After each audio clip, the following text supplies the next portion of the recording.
want to tell them what we're going to do this time? This first song? As you know, Leonard Peltier has been on a very long journey, and what we're going to do is we're going to start off with a traveling song, and it also helps us get warmed up a bit.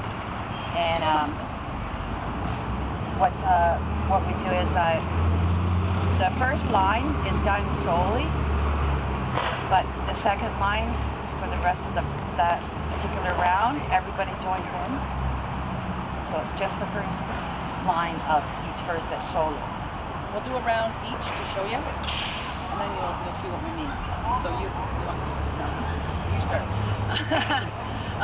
And then that way, and then if you don't want to do it when we come around to you, like everybody's going to take a turn on the first line. If you don't want to do it, just like let us know.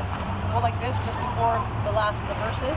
That way you don't have to do the verse and we can carry it, so that it flows very well, because the traveling song is usually used when someone is traveling to the other side, or when there's been a long, terrible time. But generally we don't sing it just for the sake of singing it. We sing it because there's a reason. And great today, I think there's a very good reason, because it's been a long journey to this man, and very unhealthy journey.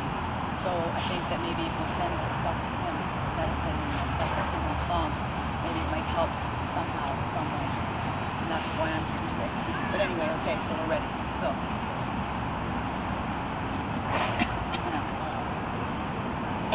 Sorry.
Involvement in the American Indian movement, also known as AIM, what brought him to Pine Ridge in 1975, where later 2 FBI agents were killed along with a young Native man.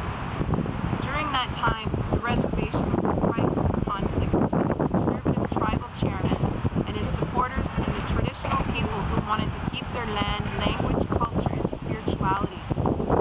The tribal chairman and his hired vigilantes, carried out a campaign of violence against those in opposition to his policies.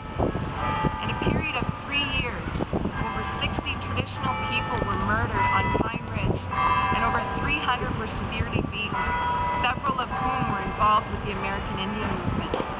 During this period, the reservation had the highest ratio of FBI agents to citizens than any other area in the United States. Despite this, no murders or beatings were ever investigated. Furthermore, one goon leader has since gone on record to say that, in fact, the FBI intentionally turned their heads to such behavior, and moreover helped arm those carrying out of these crimes. It was for this reason Leonard Peltier, along with other AIM members, were asked to come to Pine Ridge to help the people who were being targeted. It was in this climate of fear that a shootout broke out on June 26, 1975, between 2 FBI agents in unmarked cars and local residents and members of AIM. 2 agents and 1 Native man were killed. 3 people went to trial for the deaths of the agents, one of whom was Leonard Peltier. No investigation of the Native man's death ever took place. 2 of those who went to trial were found innocent on grounds of self-defense. Leonard Peltier, who had fled to Canada, was tried later in a different district by a different judge after being illegally extradited from Canada. He was found guilty of first-degree murder and sentenced to 2 consecutive life terms in one of the most controversial trials of the century. When faced with previously withheld evidence on appeal pointing to Leonard Peltier's innocence, the prosecution admitted and later established that they in fact could not prove who actually shot the agents or what involvement Leonard Peltier may have had in their deaths. Despite this, Mr. Peltier remains in prison. For this reason, there is an international outcry for his freedom, and Leonard Peltier has become a notorious symbol of injustice against Native peoples. Millions worldwide are asking President Obama to grant him executive clemency. From prison, Leonard Peltier has continued to advocate for the human rights of Indigenous peoples, and in doing so has won numerous human rights awards, including being nominated 6 times for the Nobel Peace Prize. He was recently declared an official human rights defender at the Human Rights Defenders Summit in Paris, which commemorated the 50th anniversary